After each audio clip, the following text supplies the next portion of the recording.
So, here we are with another episode of E7. You've had a week to think about this puzzle. The royal symbol of Altego is here. Some sort of item can interact with it. There is a slot for it. What could it be? It's the royal signet ring, which also has the crest of Altego.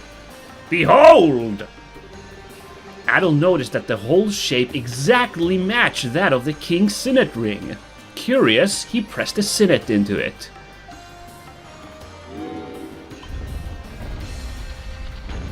Oh, well, I kind of thought it would actually drop the level of water, but this will do as well. Whoa! That's my father's ring. Adol, why do you have that? Adol explained that King Kaimarl had given it to him for this expedition. Oh! He could have just given it to me. The king must trust you a lot, though I don't know how wise it would be to trust him back.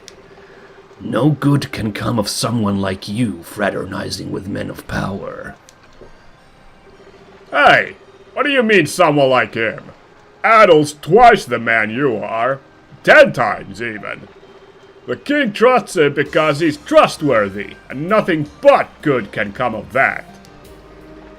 I think you kind of missed my point. But it doesn't matter. Maybe I'm just a little cynical where the privileged are concerned. Let's just go on in, okay?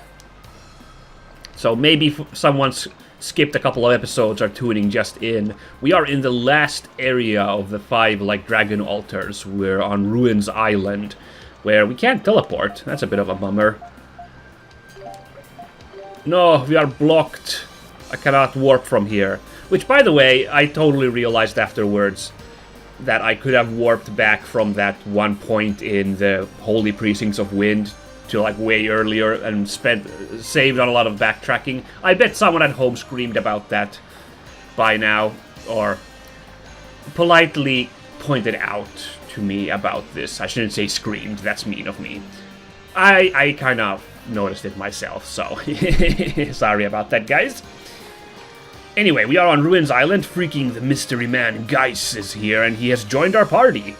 Which is fortunate because we just got a strike weapon for Adol, so we can have Geis doing his slash thing.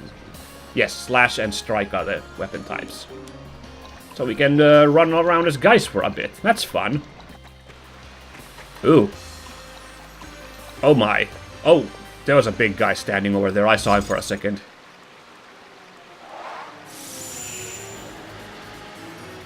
Oh, it's not quite a boss fight.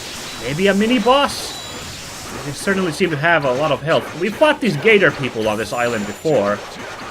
I don't remember if specifically this type of gator. There's a lot of gators here, basically. Reaper. I'm trying to remember the moves that. I only played Geis for a short while last time, so. My memories of his moves are a bit off. The flyfish I remember, that's the launcher, which is a fun name for his move. In the interest of kind of understanding, I did look up Geis, his relation to the East series in general, and he is in fact from a previous East game. He is from E6. Perfectly honest, I did not understand his bio in what looks like the fan-made East Wikia, because it was... Oh, hello. It was very much written for someone who understands what E6 is about. But he seemed to have the same role as he has in this game. He is kind of a rival challenger for Adol, and he has I think a brother who's evil, maybe, I think, and he's involved in the main plot. He kind of shows up throughout the plot to waylay Adol in the Ark of Napishtim story, but eventually he's begrudgingly trusts Adol to save the day or something like that. That's kind of what I got out of that. So, we got the Gratios Talisman, which, if I have any suspicion correct, is gonna let us go underwater. What's this? It's a talisman dedicated to the god of the sea, Gratios. He's the guardian god of Altego Kingdom. A foreign deity that has no relation whatsoever to the 5 great dragons. Oh. The people of Edona must have actually planned in advance to completely abandon this island, along with their faith in the sea dragon. This talisman proves they started transitioning to the new god before they'd even left. So, the Edonians start worshipping a new god while they're still living here, and create artifacts to show their faith. Okay. But why here specifically? Seems like an odd spot to find something like this when everything around it is sea dragon related. Yeah, it's pretty noticeably out of place. Maybe they were planning to convert this to a shrine of Gratios, but had a change of heart at the last minute. Whatever the case, I see no reason we can't make use of it. Gratios is also a god of the sea, even if he's not our god of the sea. This thing may have some power in it. Like the power to go underwater? Calls upon Gratios to grant its bearers breath under sea. Well, there you go. Was a bit, unsubtle, but sure. I'll take it. I mean, it's so obvious that's the item we're gonna need here. There's already been, like, one area where you can't go too deep underwater, if I recall correctly. And here's one such area. So guys, we're not gonna comment on this and we're underwater and not drowning. Okay. Oh, here's one of these boomerang gators. Oh, break out the butter! I'm gonna make toast! Oh, I was about to say, what was the purpose of coming to this area if there was just a crocodile dude to fight? But there is the ogre shield? Look at how cool that shield looks. Oops, is that something Adol can equip? It is, and it is only for the positive. A large shield with an ogre's face carved on its surface. Ooh, that looked cool. Ah, but Adol put his thing away. Hold on. Let's swing his sword, and we'll see it. Ooh, that's... It's kind of a corny like shirt with a skull logo on it, grimacing Grim Reaper art. You know the kind I'm talking about. I believe the term is edge. So it's kind of like that, but nah, I thought it was cool. Ow! These flail guys, they were the toughest. And now I cannot warp, as we know. As we already know, I cannot warp in this dang area. So, for now, I will have to backtrack. Fortunately, I don't think we were super deep inside the ruins.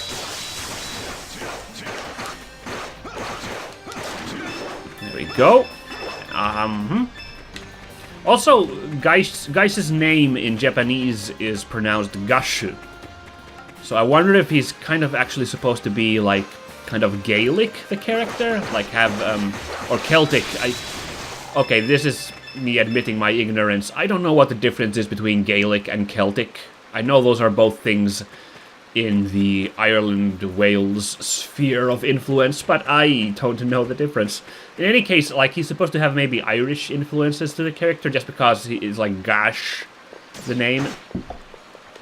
Because I know there's a spell in Dungeons & Dragons called Geas, G-E-A-S, which I believe might also be what Code Geass, the anime, is referring to.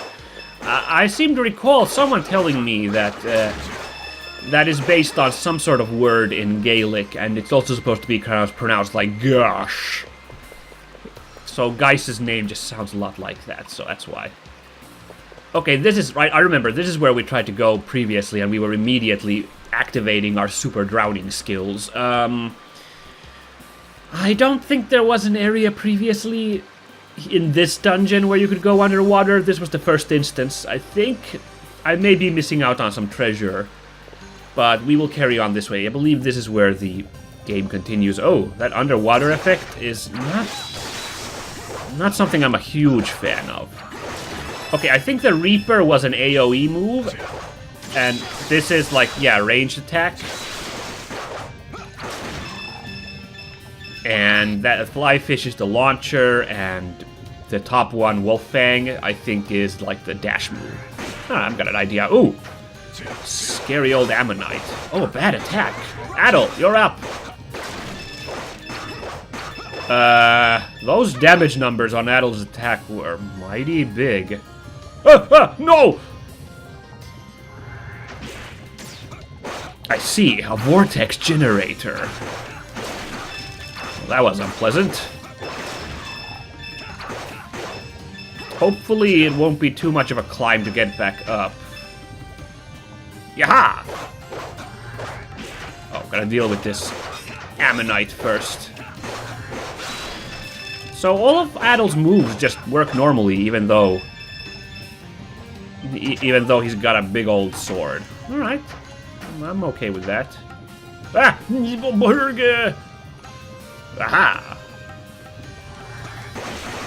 Looks like we found some sort of hidden treasure by following these currents.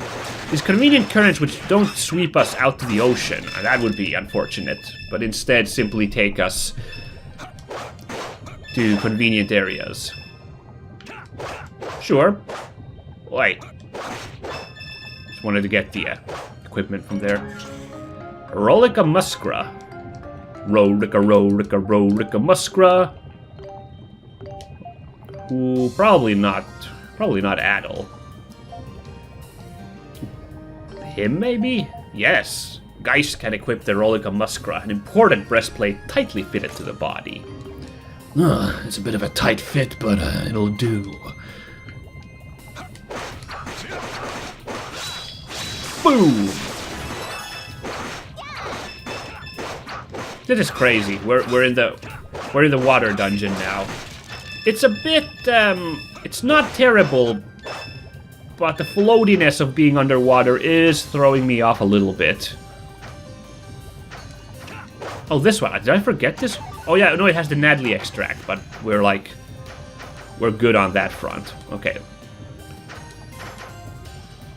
Well, what if we take this path up here? Well, we get up here. I'm a bit lost, to be perfectly honest. We'll find our way, I'm sure. This one goes somewhere. Let's try the other areas first, okay?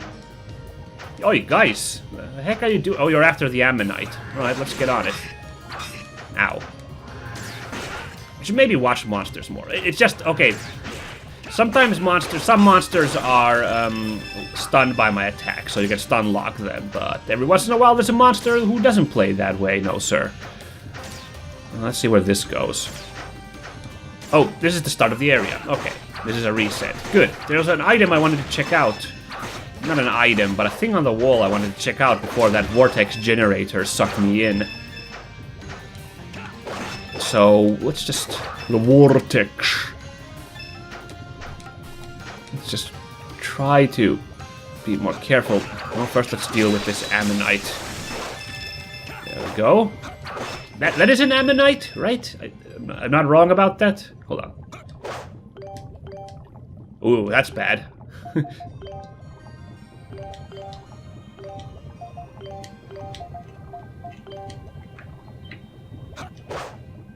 Huh, okay, well none of our items work on that thing, whatever it may be, so we can't toy with it yet, but Oh, now we're down here. Okay, so now we gotta go after big fish, I think. I think we've studied the rest of the area now.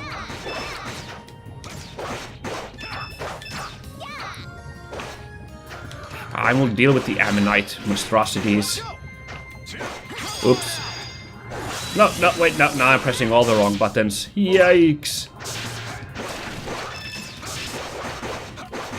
That's a really good idea design-wise, that Adol. I've said it before, but the fact that Adol now has different weapon types he can get from different swords, that's really good. It gives you more opportunity for party members, and more if you want to just customize Adol and your party. It's pretty good. I like it.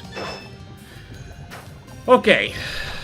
Now for the big ol' anglerfish. Look at this guy. He's not friendly. not much of a surprise.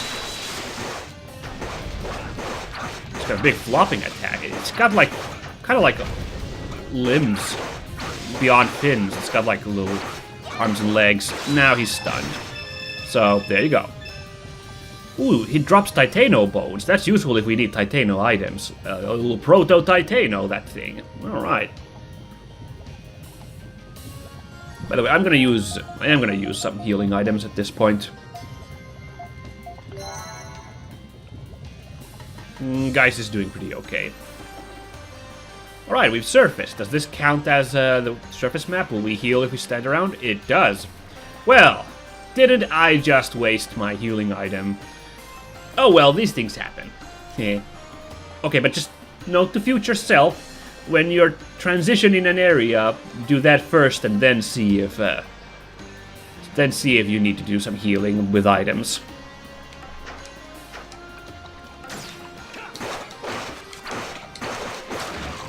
Alright.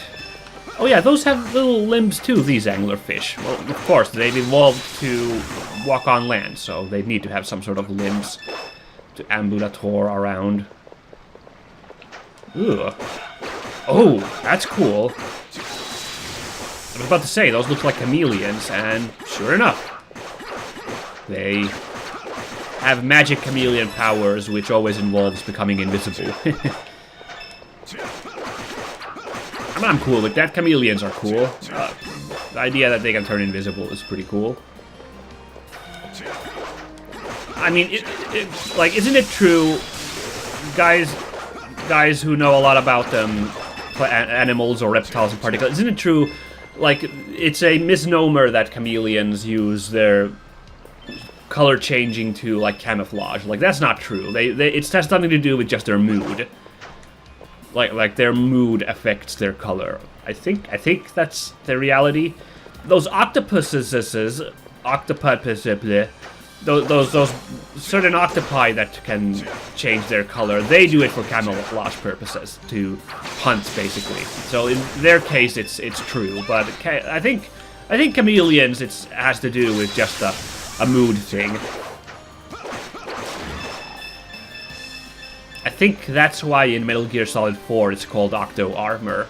Octo Suit, Octo Armor. That's the next Metal Gear game that they haven't announced yet. Chain clothes! Oh, I bet that goes for Aisha then. So yeah, it's called Octo Suit because that's more about actual camouflage, like chameleon suit. I don't know. Oops, pressed the wrong button. Dazzle robe. Ooh, good defense for Aisha there. Tough defensive clothing lined with chainmail. Yes, look at how armored she is in her harem outfit. It's gameplay and story segregation. Okay, there's a path up, and there's also this area here. Let's have a... Ooh. Are they kind of flash-stepping as well a little bit, these chameleon monsters? Because it seemed to, like, not be there when I swung at the air. Or maybe they're just moving really fast. Oh.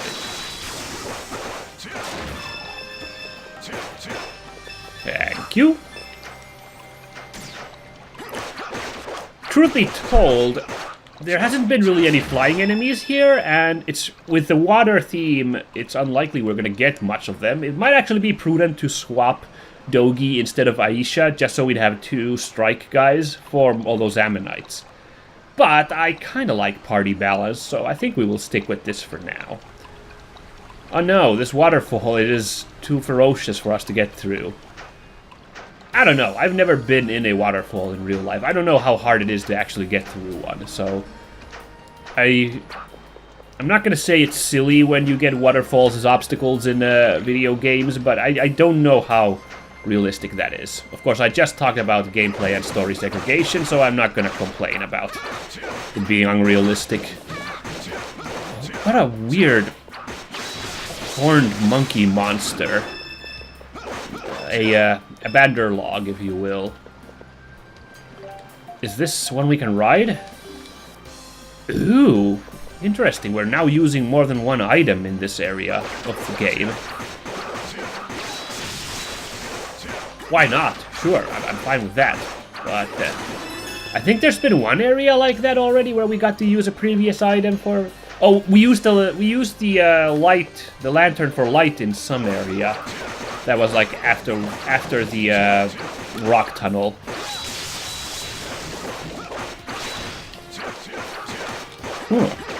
These bandar logs aren't too tough. There we go. Now, ooh, the Knight's Crest. That certainly sounds auspicious. Let's see. Knight's Crest. Increases EXP gained. Damn, I'm just gonna give that to Adol, even though he's got the power wrist.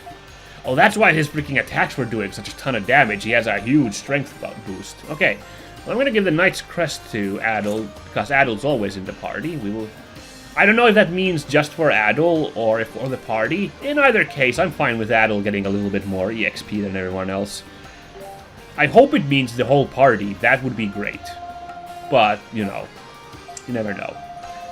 I will give the power wrist now to... Guys, I did like the whole flash ring, all the stunning we were doing. That was fun, but it's not a huge linchpin of my plan when fighting these enemies. Power wrist will honestly help speed up fights as well, due to the sheer strength damage we'll be doing. Let's see now this bandar log, how much... Yeah, big number. We've got 155 on a critical, and it's not even an enemy that's weak to this damage type. Pretty good. Oh, there's a chameleon somewhere. I heard that there was the chameleon noise.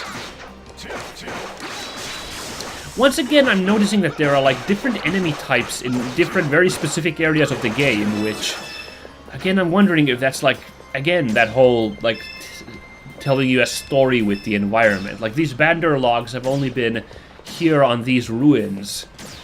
There's the Gator people who are only in the lower camp. Like, maybe the story is that the Gator people are like just some sort of band of raiders who have maybe come to this place just to raid the place, and they've only penetrated the ruins only so deep. Or maybe they've shipwrecked. Maybe that's the lore. Meanwhile, these bandar logs just happen to be a tribe of weird demonic ape creatures that live in these upper reaches because they're good at brachiating, so obviously they'd be good at climbing up here. This is just me making up my own lore here. It's something fun to do, guys. You should try it sometimes. Meanwhile, the chameleon creatures just are enormous chameleons grown to impossible sizes while here in the magic thick area of the Ruins Island, just like all the sea creatures are in the ocean. An S-Stock. That was a... I'm leaning a bit on Dark Souls here, but I didn't want to name drop that game once again. As much as I am a fan of the series, it's not like I'm some expert on it. Nowhere close to being an expert on the game. But now we got an S-Stock, which was a very good weapon. I really remember that being really good in... Well, they kind of blend a bit, the games. I think I had it in 2 when I played Dark Souls 2. The S-Stock was pretty good in that. I'm going to guess that does the Aisha's damage type instead of... Yes, piercing damage. Specifically designed for battles on the high sea! An Errol Flynn sword! Cool. Well, now we don't have any strike damage anymore, but what we can do is swap Dogi in, and we'll let Adol deal with flying enemies for a while, just for like a little bit of variety. Oh yeah, what was the move he got from that? Hold on now, Where's the big sword? Oh, it's the bottom one. What am I doing? The great sword. That gave us the photon blade, which I didn't really use much, did I? I didn't even get to see what that really was. I'm sorry. The S-Stock gives us Scud sword. It launches Scud missiles? Dude. It is! It shoots energy blasts that target distant enemies, and for some reason they're called after Scud missiles, which is kind of awesome and also kind of horrible.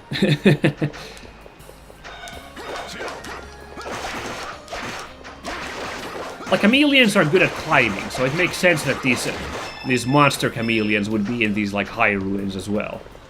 Oh, I better not walk in that one. That'll just dunk us.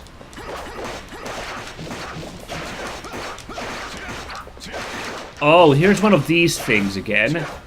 So I bet that shuts off the waterfall. And basically, the one we saw underwater will shut off the vortex. The question is there any reason to go down through that vortex once we find whatever item we need to shut these off? The only reason I wonder that is because there might be an item all the way down there behind that vortex. I didn't really get a good look down there before I went like plummeting down into the depths of the ocean, the trenches really. But it might be worth it to make a quick run back down, have a look. But the only problem is it's a really far ways away.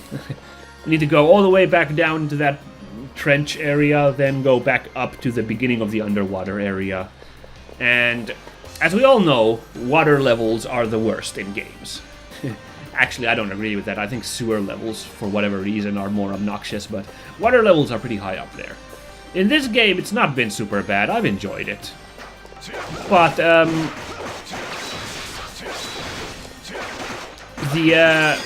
oops, I did not mean to do that again. Oh well. Well, we got our fairies now. Need to find some monsters to bop with it. Like this. Oh, it is flash stepping. It's not turning invisible, it's flash stepping. So anyway, it's not been terrible in water areas, but it's a huge area to navigate with a ton of monsters, and you're a bit slowed down while you're goofing about underwater with the underwater physics, so it's a bit of a pain to go back. We'll see. I might try to just roll past all the enemies. Speedrun stats, as you know. That might work out. This really looks like you could run on this, like a secret area. Nah. Alright. Ooh. I'll deal with the chameleon, because it's weak against my damage type. And then we can deal with the Bander logs. There you go.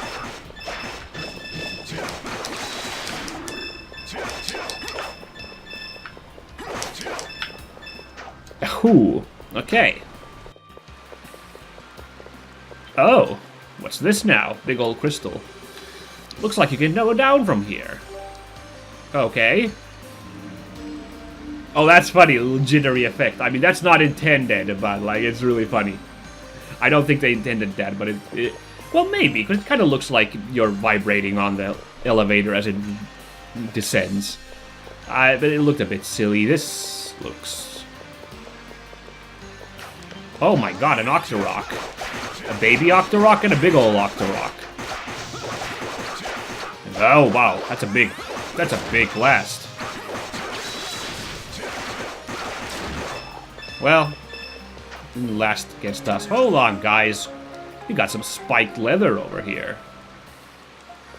Is that a new armor for Adol already? It is. We are getting some good stuff. Leather armor with spikes for better defense. Groovy.